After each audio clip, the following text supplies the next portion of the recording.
네, 이번 코너는 빅데이터로 시청자들의 마음을 분석해보는 M 빅데이터 시간입니다. 전민기 위원이 준비하셨죠? 네, 오늘 빅데이터를 알아볼 프로그램은 일요일의 터줏대감 신비한 TV 서프라이즈입니다.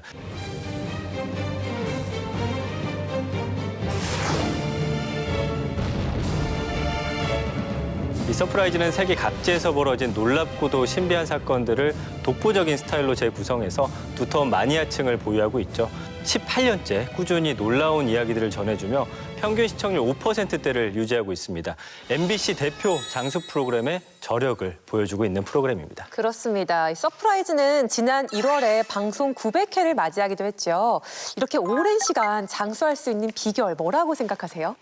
일단 이 서프라이즈라는 제목 자체에 이 프로그램의 정체성과 특징이 모두 녹아 있잖아요. 굉장히 뚜렷하고 간결한 컨셉을 가지고 있고 20년 동안 한결같이 그 색깔을 유지해 온 것이 장수의 비결이라고 생각을 하고요. 뛰어난 스토리텔링과 흥미로운 아이템이 물론 1등 공신이겠지만 제작진의 한결같은 그 프로그램의 컨셉 또 분명한 연출이 마니아층을 사로잡는 요인이 아닌가 싶습니다. 저는 초질간의 힘이 이 서프라이즈의 어떤 생명력의 원동력이라고 생각을 합니다. 특히 가장 중요한 이제 놀라운 사건을 찾아내는 그 어떤 소재 선정이 가장 중요하다고 보고 있고요. 그거를 900회 동안 잘 유지를 한 것 같아요. 그리고 두 번째가 정말 가성비 좋은 재현을 잘하는 것 같은데 그 고증자료 인물과 누가 봐도 비슷한 외국인 배우를 찾아서 연기를 하고 있단 말이죠. 그러니까 세트나 이런 뭐 환경이 굉장히 고퀄리티가 아니더라도 배우가 거의 비슷하니까 이게 재현 이거 상당한데 느낌이 드는 거죠. 만약에 여기서 너무 진지한 톤으로 정말 몰입도가 너무 높도록 이거를 만약에 재현을 했다 그러면은 분명히 초창기에 나왔던 서프라이즈에 대한 지적이 지금까지도 끊이지 않았을 거예요. 이렇게 근거도 희박한 얘기를 왜 이렇게 진지하게 하느냐라는 식의 비판이 굉장히 끊이지 않았을 거고 지금까지 이어져 오기도 좀 어려웠겠죠. 그런데 사실은 서프라이즈를 볼 때 우리가 그래 이렇게 재미삼아 보는 거지 일요일 아침에 이런 되게 편안하게 즐기기 좋을 만한 딱 그 톤을 마련해 줬다는 생각이 드는 거죠. 그러니까 실감 나는 것 같지만 어딘가 어설픈 그래서 완전히 몰입이 되지는 않는 그 미묘한 톤 조절이 오랜 세월 동안 서프라이즈를 편한 마음으로 볼 수 있게 만드는 가장 큰 비밀이 아니었을까 싶어요. 그럼 본격적으로 서프라이즈에 대한 시청자들의 목소리를 분석해 볼까요? 네, 서프라이즈 연관 검색어 준비를 해봤습니다. 사연, 정영돈, 팬미팅, 목소리, BGM, 촬영, 일요일 이런 단어들이 상위 키워드로 등장을 하고 있습니다. 흥미로운 키워드들이 있는데요. 다양한 연관 검색어 중에서 특히 먼저 사연이란 단어가 눈길을 끕니다. 이건 네. 무슨 단어인 거죠? 그러니까 뭐 말 그대로 매주 놀라운 사연들을 전해주는 서프라이즈잖아요. 네. 수많은 이야기를 찾아내는 노하우 중에 하나가 시청자분들의 사연을 제보를 받습니다. 그러니까 홈페이지를 통해 시청자들이 직접 겪은 놀라운 이야기나 궁금했던 미스터리에 대한 제보를 꾸준히 받아오고 있습니다. 네, 오랜 시간 프로그램을 지탱해온 보이지 않는 노력에 우리 시청자들도 큰 몫을 해온 것 같습니다. 또 그간 서프라이즈는 이름처럼 놀라운 이야기라는 주제로 다양한 코너들을 기획해왔죠. 현재는 익스트림 서프라이즈, 서프라이즈 Y, 언빌리버블 스토리 이렇게 총 3코너가 방영되고 있는데요. 위원들께서는 각 코너 어떻게 보고 계신가요? 저는 개인적으로 네. 이 세 개 코너 구분이 잘 안 돼요. 네. 그 서프라이즈를 18년 동안 저도 봤잖아요. 근데 서프라이즈 기억할 땐 늘 그 사건, 그 말도 안 되던 사건 진짜래. 뭐 이런 것들만 기억나지 사실은 이 코너의 구분이 의미가 있나 그런 생각입니다. 다른 위원들 어떻게 생각하세요?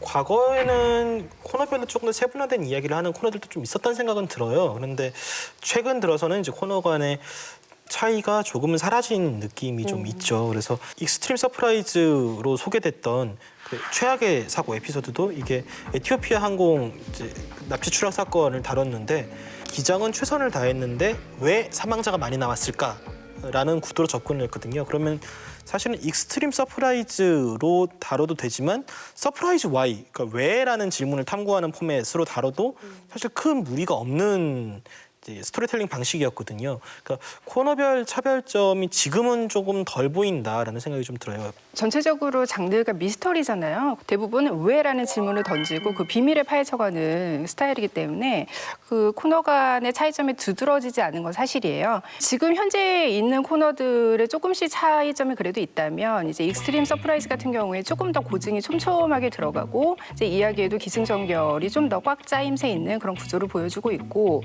최근 최근에 생긴 이제 서프라이즈 Y 같은 경우에는 딱 중간 코너로서 시청자들이 약간 루즈해질 때 이제 되게 좀 강하게 좀 반전을 주는, 그리고 이야기가 이제 익스트림 서프라이즈보다 좀 이렇게 간결한 플롯을 보여주는 그런 코너고요. 언빌리버블 스토리 같은 경우에는 조금 더 이렇게 황당하고 드라마틱한 이야기들이 많이 들어가서요. 주로 우리나라 재연 배우들이 재연극 위주로 끌고 가는 코너거든요. 그래서 약간 그 코너 간의 차별성은 좀 있는데 이 특징을 조금 더 두드러지게 살리면 시청자들도 좀 다양한 재미를 느낄 수 있지 않을까 생각합니다. 그렇다면 과거의 코너 중에서 부활했으면 하는 코너가 있으실까요? 아마 다들 진실 혹은 거짓 이야기들을 많이들 하실 것 같아요. 이게 초창기에는 굉장히 서프라이즈를 상징하는 코너였잖아요. 3가지 이야기들 중에 2개는 진실이고 하나는 거짓인데 어떤 것이 이제 거짓인지 찾아내는 이 코너인데, 저는 이걸 진실을 찾아내는 재미도 재미지만 얼마나 완성도 높고 흥미로운 허구를 만드는지를 감상하는 재미도 있었거든요. 그래서 요거를 한번 부활을 시켜봐도 괜찮지 않을까라는 생각을 했어요. 네. 그래서 그 800회 특집으로 다시 보는 진실 혹은 거짓을 방송을 했었습니다. 그때 진짜 뜨거운 반응을 다시 불러일으켰었거든요. 생각해보면 예전에 이 진실 혹은 거짓 할 때 김원희 씨, 김용만 씨 진행하고 패널들이 함께 앉아가지고 뭐가 진짜인지 거짓인지 서로 막 그 주장하는 그 재미가 있었어요. 사랑을 불러다 주는 소녀상. 여자가 적고 끝을 낼 수 있어요. 얘기를 거기서. 그게 다른데. 그러면 아름답고 얘기도 딱 떨어져. 근데 하나 더 있다는 거죠. 하나 더 있는 것은 진실이기 때문에 어쩔 수 없이 작가들도 이해가 안 되지만 하긴 그대로 옮겨야 되기 때문이죠. 맞아요. 그래서 이것은 진실. 우리 좋으라고 그걸 뺄 순 없잖아요. 그렇죠. 실제로 일어났던 일인데. 그렇지. 그러니까 우리 좋으라고. 만약에 다시 부활시킨다라고 한다면 사실은 진행자들, 패널들의 또 말맛이 중요한 코너라 그걸 좀 받쳐주는 누군가가 있어야 되지 않을까라는 생각이 좀 들더라고요. 저는 이제 좀 이렇게 부활했으면 하는 코너보다 조금 더 발전시켰으면 하는 코너가 생각이 나는 게, 지난 900회 때 이제 서프라이즈 X 그 후라는 코너를 방영을 하면서 이제 과거의 서프라이즈에서 다뤘던 그 유령선 메리 셀레스토의 저주의 후속 이야기를 다뤘었거든요. 메리 셀레스토의 비밀을 밝힐 새로운 이야기가 제작진의 레이더에 포착된다. 첫 번째는 당시 항해 일지에 어제에 비해 온도가 크게 올랐다고 쓰여 있었다는 것이다. 기체의 압력 차이로 알코올 원액이 실려있던 오크통의 뚜껑이 날아가는 폭발 사고가 일어났다. 폭발이 있었을 거라는 주장을 최초로 제시한 것이었다.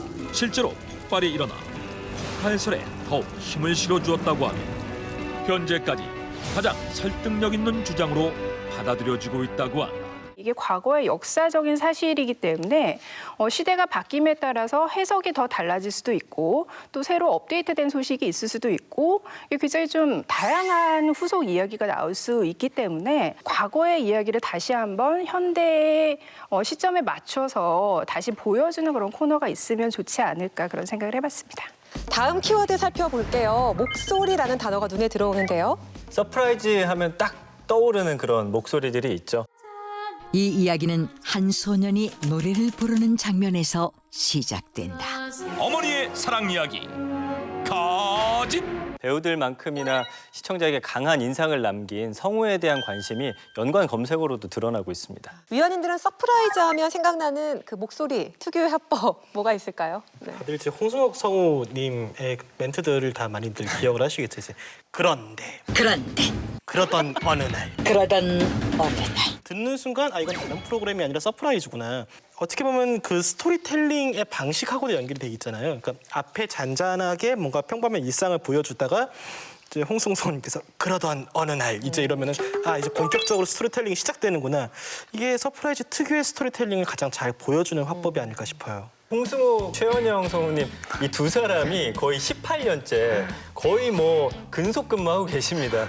그만큼 너무 잘하시고 약간 연기라든지 어떤 그런 분장 같은 게 조금은 어설픈데 그 이야기에 몰입하게 하는 힘이 바로 여기에 있거든요. 두 분의 목소리가 사실은 긴장감을 더해준다든지 아니면 이 씬 자체에 굉장히 몰입하게 만들어주는 그런 아주 큰 역할을 하고 있기 때문에 18년째 하고 계신 게 아닌가 싶습니다. 최근 들어서 두드러지는 특징이 이제 내레이터뿐만이 아니라 재연 배우들까지도 뭔가 이렇게 화자의 역할을 하는 그런 화법이 최근에 좀 두드러지더라고요. 그 재연 배우 한 명이 도서관에서 책을 보다가 What? This really happened in the Olympics? 아니 이런 사건이 있었어? 하면 이제 시청자들이 그 이야기에 들어갈 준비를 해라라는 어떤 도입부의 역할을 하는 거죠. 신문은 주로 외국인 배우분들이 많이 보시더라고요. 보셔서 오 마이 갓, 룩! Oh my god. This is so scary. 그러면 이제 뭔가 또 반전이 나오는구나. 최근 들어서 이렇게 나름대로 제작진의 어떤 고육지책이 아닌가, 그러니까 고증 자료가 늘어나면서 이제 시청자들을 좀 더 이야기에 붙들려는 그런 화법이 돋보이고 있습니다. 그런가 하면 한편에서는 서프라이즈의 고착화된 화법으로 인해서 새로운 재미를 기대하기 어렵다는 의견도 있는데요. 이에 대해서 어떻게 생각하세요? 물론 좀 오래된 느낌, 옛날 느낌의 폰트, 네. 뭐 배경음악, 뭐 이런 것들이 조금 올드하다고 하시는 분들도 있어요. 근데 제 생각에는 오히려 이거 서프라이즈를 너무 트렌디하게 바꾸는 것보다 예전 느낌으로 그냥 복고풍으로 유지를 하기 때문에 사람들이 일요일날 TV 틀어놓고 다른 거 하다가 서프라이즈 하네? 이걸 바로 알 수가 있거든요. 네. 보지도 않고. 이런 고유성을 보유한 프로그램이란 점에서 그대로의 프로그램을 유지하는 게 서프라이즈의 가장 좋은 전략이 아닐까라는 생각이 듭니다. 네. 그러니까 이게 프로그램은 천편일률적인 스타일을 고수해 왔는데 이게 자연스럽게 시대의 흐름에 따라서 오히려 힙해지는 그런 경향을 보인달까요? 요즘 들어서 이제 피크코드가 하나의 스타일로 대중들에게 이제 하나의 문화로서 하위 문화로서 받아들여지고 있기 때문에 서프라이즈만의 이런 피크코드로 받아들여지는 스타일을 조금 더 경쟁력 있게 살리는 것도 되게 좋은 방법이라는 생각이 드는데요.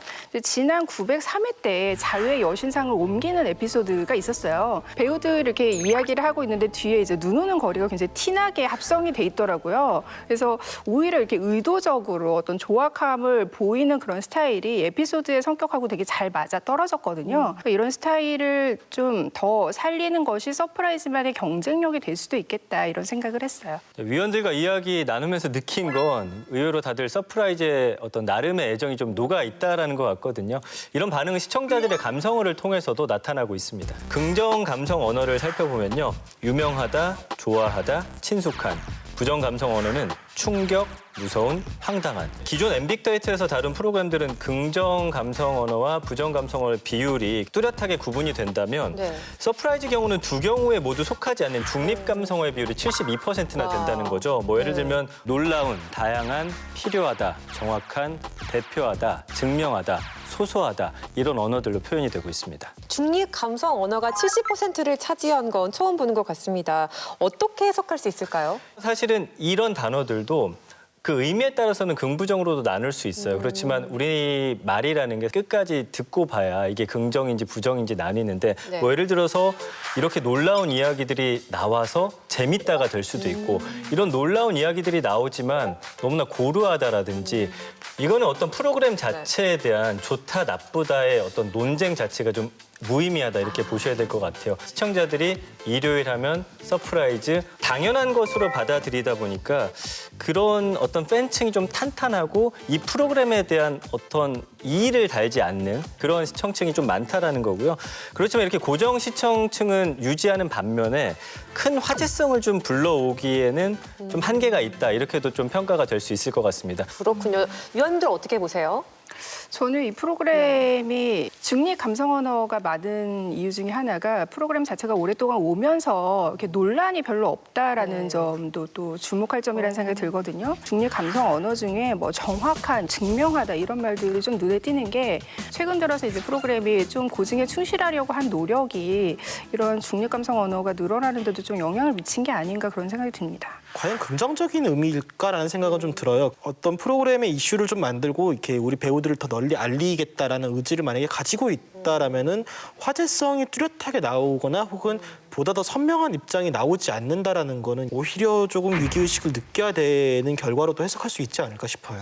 네, 이번엔 다른 연관 검색어도 살펴볼게요. 팬미팅, 이 단어는 좀 생소한데 어떻게 등장하게 된 거예요? 이게 이제 함께 등장한 단어 정영돈 씨와도 좀 깊은 관련이 있습니다. 그 서프라이즈 열성 팬으로 익히 알려진 정영돈 씨가 서프라이즈 제작진과 합심해서 기획한 그 너튜브 돈플릭스에서 18년 만에 처음으로 서프라이즈 배우 팬미팅을 개최를 했습니다. 무려 20대 1의 경쟁률을 보이면서 큰 화제를 모았습니다. 안녕하세요. 서프라이즈 덕후 모임에 오신 여러분들 진심으로 환영합니다. 반갑습니다. 서프라이즈의 본방 시간은 본방 시간은 10시 40분입니다.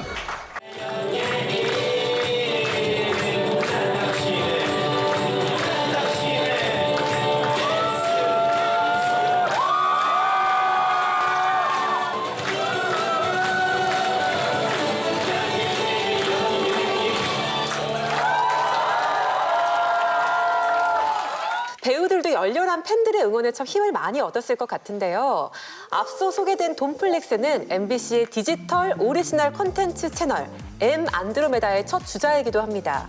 매주 일요일 너튜브 채널을 통해서 서프라이즈 팀과의 다양한 협업 콘텐츠를 공개하고 있는데요. 이 같은 서프라이즈의 새로운 콘텐츠 확장에 대해서는 어떻게 보세요? 서프라이즈 자체가 좀 재가공을 하기에 되게 좋은 소스를 많이 가지고 있어요. 제작진이 직접 이 제작 과정 비하인드를 들려주는 그런 스토리였는데 여기서 인물이 이쪽으로 날 거죠, 그죠? 저거 땡겨. 더 띄울 수 있어. 이거 줘. 빨리 지나다니라. 쪼다 티 안 난다. 에이징도 여기 앞에 더 해야 돼요. 앞에 더. 특효에 와이어까지 다 하려니까 준비가 엄청 어려워요. 오케이, 거기. 하나,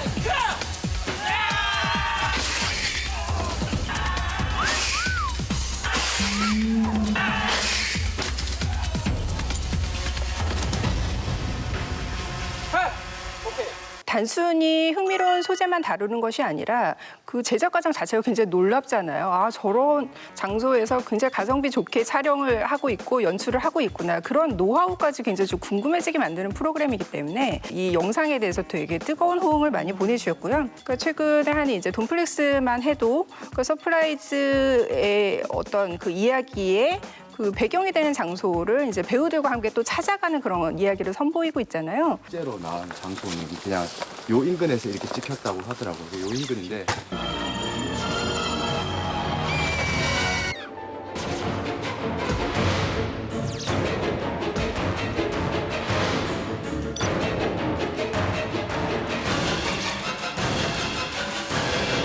또다시 그곳에서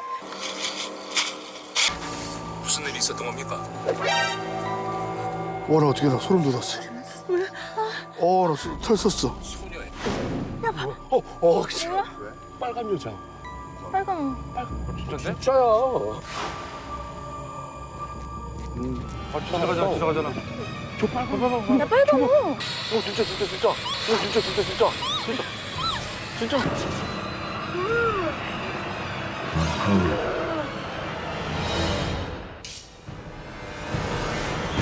왜 그래 자꾸 이상해요. 카메라에 나와.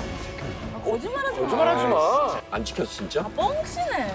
눈으로 확인했는데 왜? 또 하나의 리얼리티 예능으로 발전하고 이제 확장을 했지만 그 안에 이제 소스는 일단 서프라이즈가 제공을 한 거죠. 서프라이즈만의 특유한 스타일과 세계관이 있기 때문에 좀 가능한 이런 변주가 아닌가 싶어서요. 이런 다양한 시도들 굉장히 좀 흥미롭게 보고 있습니다. 대부분의 모바일 컨텐츠들은 쇼폼 컨텐츠고 한 10분 정도의 이야기로 사람들에게 얼마나 화제를 끌으냐 그리고 한번 클릭한 사람들을 이탈하지 않고 끝까지 보게 하느냐 그 싸움이거든요. 근데 서프라이즈는 그거를 900회 동안 이미 쌓아놨던 거죠. 네. 거기 더불어 돈플릭스라는 새로운 부가가치를 창출을 했어요. 정영돈 씨와 함께 재구성을 해서 아예 새로운 콘텐츠를 만들었기 때문에 서프라이즈가 어떤 외연 확장을 하는 것이 굉장히 좋은 전략이다. 재미있는 건 너튜브뿐만이 아니라 웹툰으로도 이제 에피소드들이 각색이 돼서 나오기도 했었고 중간중간에 텍스트가 좀 들어가고 캡처본으로 볼 수 있는 형태로 카드뉴스처럼 그렇죠. 요즘에. 그렇게 올라오는데 그게 많은 사람들에게 화제를 끌었던 에피소드 같은 경우는 조회수가 막 100만이 넘어가는 이게 된다라는 거는 서프라이즈가 얼마나 준비가 되어 있었던 프로그램인가를 증명을 하는 것 같고요. 저는 이렇게 원소스 멀티유즈 시도를 통해서 다른 플랫폼에서 거둔 성공을 잘 분석을 해서 이게 또 TV에서 방영되는 서프라이즈가 더 길게 방영될 수 있도록 반영이 되는 선순환이 되는 구조가 잘 이루어졌으면 좋겠습니다. 네, 서프라이즈가 앞으로도 여러 시도를 통해서 더 많은 이들에게 사랑받는 프로그램으로 자리하길 응원하겠습니다.